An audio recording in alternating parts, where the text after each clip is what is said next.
자존감이 낮아서 죄를 짓는 게 아니라 자존감을 높여준 사람들도 똑같이 문제를 일으키는 것을 보게 됩니다.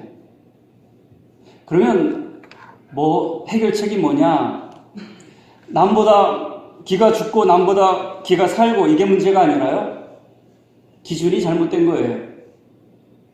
우리를 창조하신 하나님 앞에 서지 못한 것이 문제입니다.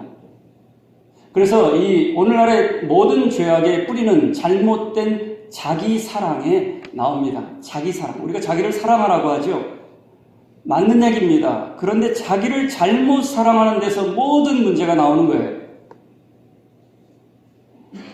이 자기 사랑의 병폐를 해결할 수 있는 해결책을 예수님께서는 말씀해 주셨습니다. 진짜로 자기를 여러분 사랑해야 됩니다. 그래야지 행복합니다. 그런데 여러분 자기를 사랑하는 방법이 잘못 처방하면 독이 되는 겁니다. 어떻게 자기를 사랑할까요? 방법을 알려드리겠습니다. 예수님께서 The Great Commandment, 가장 중요한 명령을 주셨습니다. 그것은 우리를 창조하신 하나님을 사랑하는 겁니다. 하나님을 사랑할 때 자기를 건강하게 사랑할 수가 있습니다. 두 번째는 내 몸과 같이 이웃을 사랑하는 겁니다. 이웃을 나보다 더 사랑해도 안 됩니다. 내 몸과 똑같이 사랑하라고 되어 있습니다. 나보다 더 사랑하는 게 아닙니다. 나와 같이 사랑하는 겁니다. 그럴 때에 자기 사랑이 병들지 않고 해롭게 되지 않고 독이 들어가지 않습니다. 하나님을 사랑하고 하나님께 예배하고 이웃을 내 몸과 같이 사랑할 때 건강한 자기 사랑을 할 수가 있습니다. 그런 사람은요, 사람들과 비교하지 않습니다. 사람들에게 군림하려고 하지 않습니다. 왜요? 하나님 앞에 늘 자기를 점검하기 때문입니다. 오늘 말씀은 예수 그리스도의 정체성이 누구신가? 그리고 예수님을 닮은 그리스도 안에 있는 나의 정체성은 어떠한가 하는 것을 말씀해 주고 있는 내용입니다. 우리가 새 주가 지났는데요. 계속해서 성경은 말씀합니다. 하나님의 택함을 받은 자처럼 살아라. 하나님이 너를 뽑은 자처럼 살아라. 하나님이 너를 하나님께 사랑받은 자처럼 살아라. 하나님이 너를 구별한 자처럼 살아라. 이렇게 말씀하고 있습니다.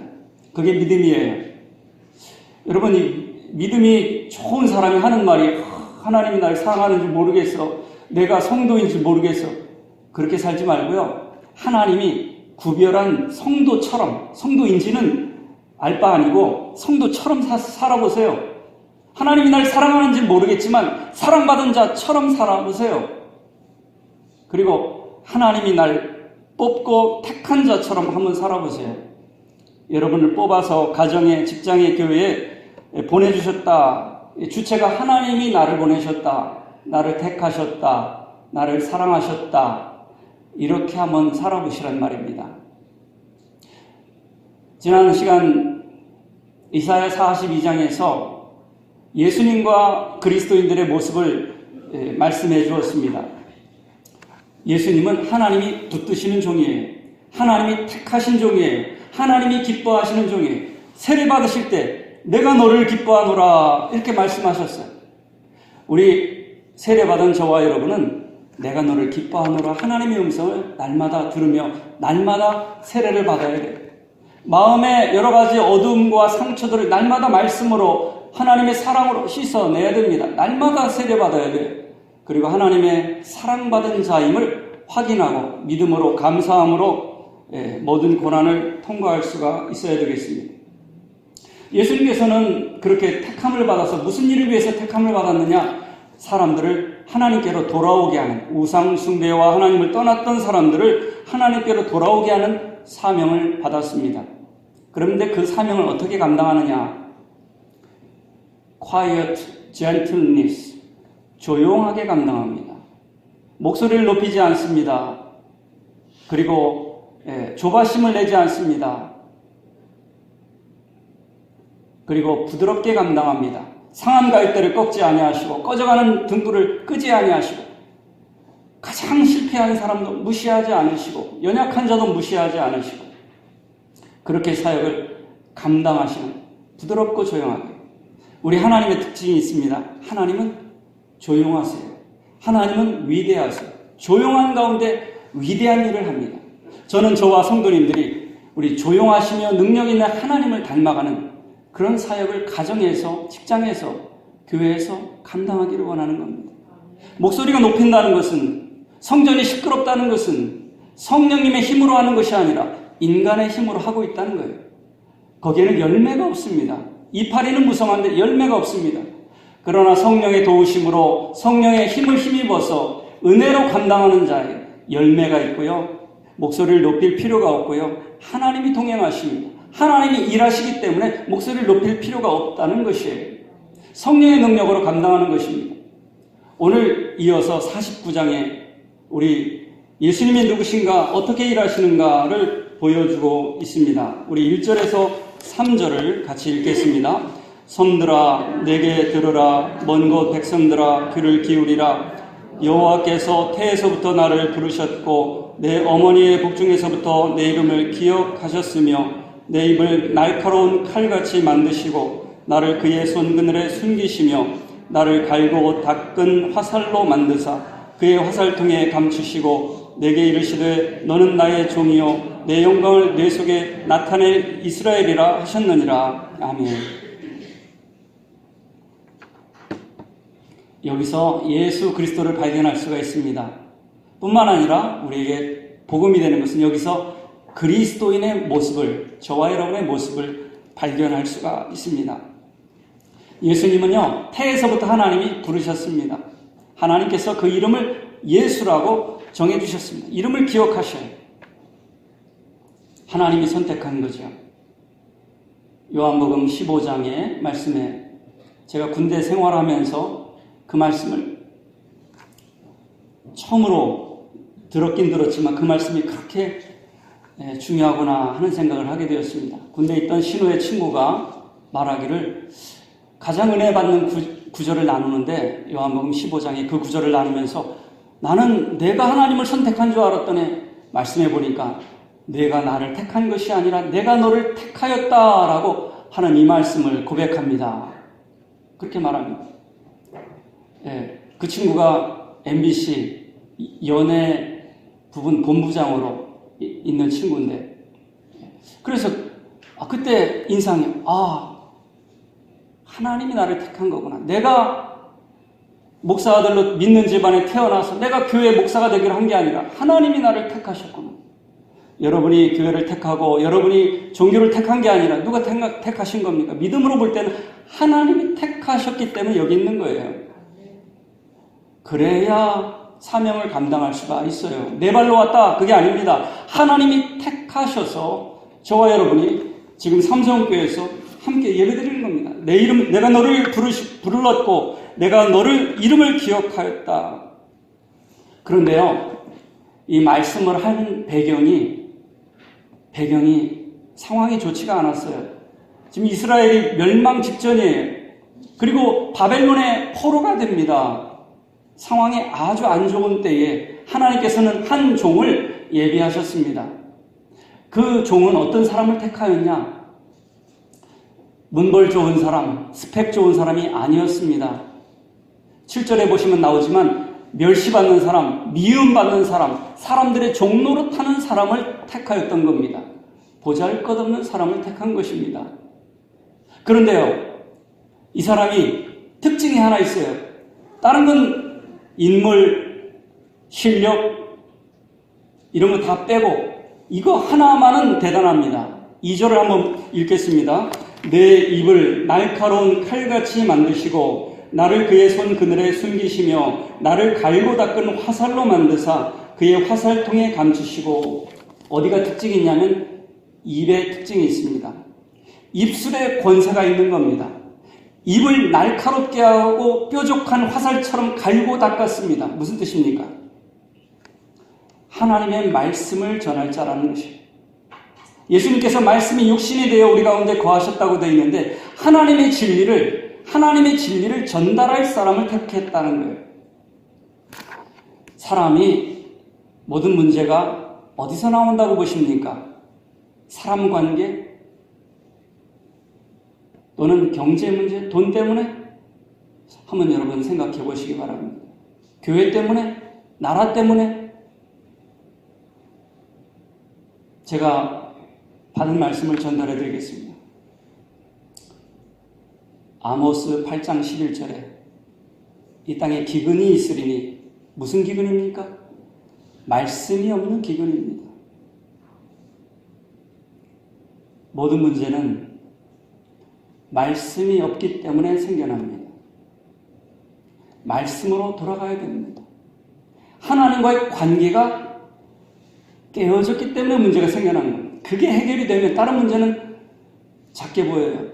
말씀이 없는 사람은 문제가 크게 보일 수밖에 없습니다. 여러분, 말씀을 붙드시면 말씀 안에 문제가 파묻힙니다. 문제가 자꾸 일어나는 사람은 내 영혼이 말씀이 없다고 지금 외치는 소리와 같습니다. 문제가 자꾸 커 보이는 사람은 네 안에 말씀이 없으니 말씀을 달라고 외치는 것과 같습니다. 말씀을 받으면 문제가 해결이 됩니다.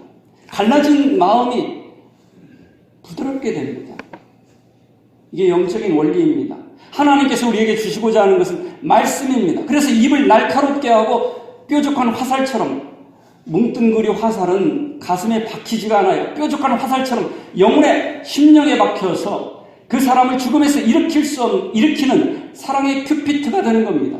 그런 말씀의 검을 갈고 닦아서 숨겨주셨어요. 화살통에 숨기시고 감추셨어요. 예수님이 30년 동안 사람들이 숨겨진 생애를 살았지 않습니까? 30년 동안 훈련된 거예요. 하루아침에 모세도 숨겼어요. 40년 동안 광야에 숨겼어요. 여러분이 이 땅에 유명하지 않다고 낙심하지 마세요. 하나님은 여러분을 어떻게 숨겨두고 계세요. 그리고 하나님의 때 영광을 드러내는 거예요. 내가 유명하지 않다고, 사람들이 나를 알아주지 않는다고 조급해하지 마세요. 분주해하지 마세요. 하나님 여러분의 입술과 화살처럼 갈고 닦아서 마침내 하나님의 빛을 드러내는 사람으로, 그런 과정으로 사용하시는 거예요. 특징이 뭡니까? 하나님의 말씀을 전할 사람으로 세웠던 것입니다. 히브리서 4장 12절에는 하나님의 말씀은 살았고 운동력이 있어 좌우의 날선 어떤 것보다도 예리하며 혼과 영과 및 관절과 골수를 찔러 쪼개기까지 하며 또 마음의 생각과 뜻을 판단하나니. 하나님께서는 말씀을 주시기 위해서 오셨습니다. 우리 교회와 성도님들은 말씀 생활에 집중해야 됩니다. 그리스도의 말씀이 너희 안에 풍성히 거하게 하여 피차 권면하고 가르치라. 골로새서 3장 16절에 말씀하고 있습니다. 여러분, 교회 문제는 다른 문제가 아닙니다. 나와 하나님과의 말씀, 하나님과의 관계가 문제입니다. 다른 데서 문제를 찾으려고 시선을 돌리지 마시기 바랍니다. 하나님과 나의 관계 문제입니다. 결국 들어가면 하나님과 나의 관계 문제입니다. 말씀을 받는 문제입니다. 그런데요, 이렇게 택함받은 사람도 좌절할 때가 있어요. 4절을 함께 읽겠습니다. 그러나 나는 말하기를 내가 헛되이 수고하였으며 무익하게 공연히 내 힘을 다하였다 하였도다. 그렇습니다. 예수님 얘기가 아니라 택함받은 사람들이 낙심할 때가 있어요. 헛되이 수고하는 것 같고 무익한 것 같고 아무 결실도 없는 것 같아. 여기서 사용된 단어를 보면 토후, 창세기 1장 2절에 땅이 혼돈하고 공허하다. 형체가 없어요. 아무것도 이루어놓은 게 없어요. 열심히 살았는데. 또한 헤벨이라는 단어가 있어요. 헛되다. 이 전도사의 말이 헤벨. 안개와 같다. 잡히는 게 없다. 금방 사라진다. 아니, 열심히 수고했는데 아무것도 없어요. 결실도 없고 성과도 없고 만족도 없고 그럴 때가 있다는 거예요. 근데 여러분, 내 업적과 내가 이룬 것에서 만족을 찾으려고 하지 마시기 바랍니다. 그것은 함정이에요. 내가 이룬 업적, 나의 경력, 나의 재산, 거기에서 만족을 찾는 것이 함정이에요. 그러면 우리의 만족은 어디서 찾아야 됩니까? 4절 끝에 보시기 바랍니다. 참으로 나에 대한 판단이 여호와께 있고 나의 보응이 나의 하나님께 있느니라. 그렇습니다. 예수님께서 30년 사람들에게 드러내지 않고 가정에 생활하다가 마지막 3년을 사역하셨을 때 정말 제자들과 함께 먹고 함께 사역하고 말씀 전했습니다. 그런 은혜를 베드로와 제자들이 누렸습니다. 그런데요, 그 제자들이 어떻게 됐습니까? 예수님을 배신했습니다. 예수님을 고발했습니다. 예수님을 팔았습니다. 예수님 사역은 어찌 보면 뭐야, 3년 동안 내가 하나님께서 이 땅에 와도 아무 일도 일어나지 않았어. 공허해요. 허무해요. 헛수고해요. 그러나 그 십자가가 끝이 아니라 시작이었던 겁니다. 여러분의 인생의 절망과 허무, 그게 끝이 아니라 시작이 되는 겁니다. 무슨 시작이요? 하나님을 만나는 시작이 되는 겁니다. 절망했습니까? 낙심했습니까? 참 안타깝습니다. 그러나 좋은 신호입니다. 하나님을 만나는 신호입니다. 고난이 있습니까? 내 힘을 의지하지 않고 하나님께 주목할 수 있는 그런 복음입니다. 나의 판단은 여호와께 있고 나의 봉은 하나님께 있느니라. 미시파트, 나를 판단하는 건 세상의 공적이나 업적이 아니라 하나님이 나를 판단하시는 거예요. 예수님이 그 길을 가셨어요. 제자들이 알아주나 사람들이 알아주나 신경 쓰지 않았어요. 하나님의 뜻대로 사명받아서 그 길을 갔더니 어떻게 됐습니까? 하나님께서 예수님을 일으키셨어요. 부활하셨어요. 그리고 하나님께서 높이셨어요. 승천하셨어요. 부활 승리하시고 승천하셔서 지금 다스리고 계시는 거예요.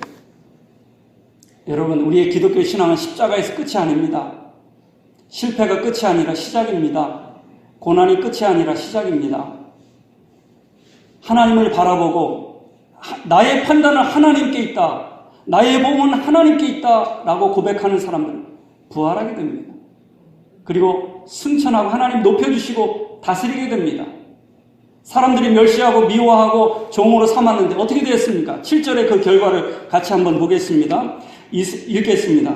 이스라엘의 구속자, 이스라엘의 거룩하신 이이신 여호와께서 사람에게 멸시를 당하는 자, 백성에게 미움을 받는 자, 관원들에게 종이 된 자에게 이같이 이르시되 왕들이 보고 일어서며 고관들이 경배하리니 이는 이스라엘의 거룩하신 이 신실한 여호와가 그가 너를 택하였음이니라.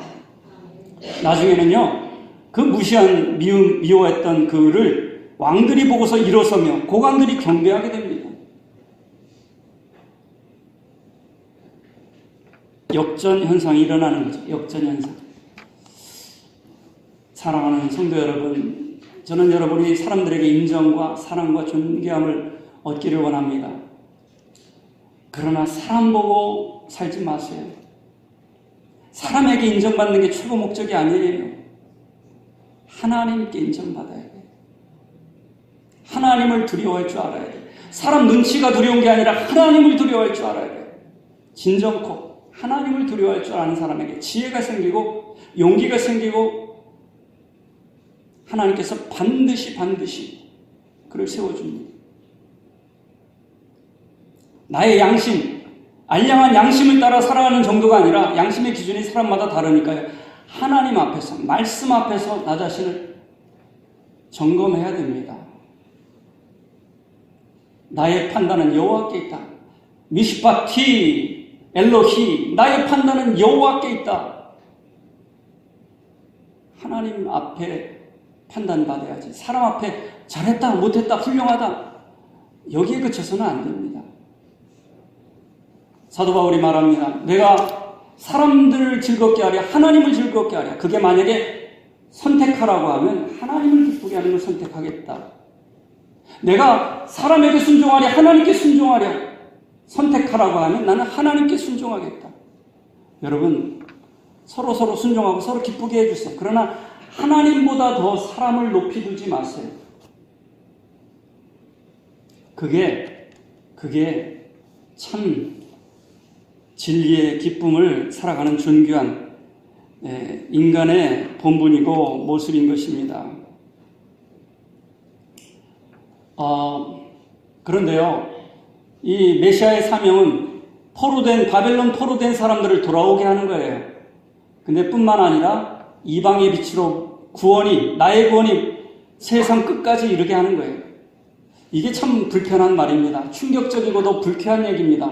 아니, 나만 구원받으면 되는데 이 구원이 세상 땅끝까지 이르기를 원한다는 거예요. 이게 하나님의 뜻이에요. 우리 삼성교회가 우리만 재밌으면 되는데 이 구원이 이 지역과 나라와 세상을 축복하는 그런 교회가 되기를 원하는 거예요. 하나님의 뜻이 어디 있습니까? 6절을 같이 읽겠습니다. 6절입니다. 그가 이르시되 내가 나의 종이 되어 야곱의 지파들을 일으키며 이스라엘 중에 보존된 자를 돌아오게 할 것은 매우 쉬운 일이라. 내가 또 너를 이방의 빛으로 삼아 나의 구원을 베풀어서 땅끝까지 이르게 하리라. 이스라엘만 구원하는 게 아니라요, 우리만 잘 되는 게 아니라요, 이방의 빛으로 다른 사람을 돕는 그런 존재로 우리를 부르셨다는 거예요. 여기서 놀라운 것은 우리는 열심히 해도 열매가 없지만 하나님은 뭐라고 말씀하세요? 6절에 나한테는 매우 쉬운 일이라. 여러분, 왜 어렵습니까? 왜 힘이 듭니까? 내 힘으로 하기 때문에 그래요. 여러분, 하나님께 순종하면 하나님의 뜻을 분별하면 따라가 보세요. 나는 매우 쉽다. 내 멍에는 쉽고 내 짐은 가볍다. 근데 왜 네가 네 짐을 지고 가느냐? 교회가 네 일이냐? 하나님 일이지. 가정과 자녀가 네 자녀냐? 내 자녀지. 나한테는 너무 쉬운 일인데 왜 네 힘으로 하느냐? 기도하십시다. 말씀의 능력으로 일해야 됩니다. 내 힘으로 하려고 하면 힘들고요. 힘드니까 소리가 나오고요. 그렇게 되는 거예요. 하나님 말씀하십니다. 나는 매우 쉽다. 그러니까 하나님께 갈 때 우리 사명이 쉬운 겁니다. 예수님께서 내 멍에는 쉽고 내 짐은 가볍다라고 했을 때 사람은 누구나 멍에가 있어요. 우리나라는 그냥 운동도 안 하고 농사도 안 짓고 그 선비가 되는 게 꿈이었지만, 하나님의 뜻은 이 땅을 가꾸고 일하고 노동하는 기쁨을 누릴 수 있도록 우리를 창조하셨죠. 그런데요, 우리의 목적은 멍에를 내리는 게 목적이 돼서는 안 돼요. 나한테 맞는 멍에를 찾는 거예요. 근데 하나님께서 주신 멍에는요, 쉬워요. 무슨 뜻이냐? 하나님께서 주신 멍에는 가벼워요. 하나님께서 주신 멍에는 유익해요. 하나님께서 주신 멍에는 즐거워요. 여러분의 가정과 직장과 교회 생활이 왜 무겁습니까? 하나님이 선택해서 하나님이 주셨다는 확신이 없기 때문입니다. 내가 했고 내가 포기할 수 있다고 생각하기 때문에 무겁습니다. 하나님이 주신 멍에를 찾으세요. 하나님이 나를 이 가정에, 이 직장에, 이 나라에, 이 교회에 보내셨다는 사명을 실가하셨어요. 요셉이 팔렸습니까? 하나님이 보냈습니까? 물론 팔려갔죠. 그런데 요셉은 고백합니다. 형들이 나를 팔았지만 판 게 아니라 하나님이 나를 보내셨다. 저와 여러분 여기 저렇게 해서 왔지만 누가 보내고 누가 부른 게 아니라 하나님이 보내셨다는 거예요. 하나님이 택하시고 저와 여러분의 이름을 기억하시고 저와 여러분을 보내셨다는 사실을 기억할 때 누가 해라고 해서 하고 말라고 해서 마는 게 아니라 우리가 주님 주신 멍에를, 주님 주신 짐을 기꺼이 가볍게, 쉽게, 즐겁게 지고 갈 수가 있는 겁니다. 예수님께서 저와 여러분의 모든 죄와 저주의 짐을 지고 가셨습니다. 이제 주님께서 우리에게 부탁하신 가정과 교회, 이 민족을 위해서 기도하면서 하나님의 택함 받은 자로서, 하나님께서 저와 여러분의 이름을 기억하신 받은 자로서 한 주간을 살아갈 수 있기를 주님의 이름으로 축원합니다. 기도하겠습니다. 하나님 아버지, 이 땅에 많은 문제들이 있습니다. 교만해서 그렇다고도 하고 자존감이 낮아서 그렇다고도 하는데 그게 아니라 하나님이 우리를 택하셨고 우리는 하나님의 소유가 되었고 하나님의 빛과 영광을 드러낼 존재라는 것을 잊어버렸기 때문에 여러 가지로 열매가 없고 낙심하고 목소리가 높아지게 되는 것을 보게 됩니다. 주님, 성령의 능력으로 주님께서 나를 택하시고 내 이름을 기억하고 나를 보내신 자답게 살아가는 이 한 주간이 되게 하여 주옵소서. 예수님의 이름으로 기도드립니다. 아멘.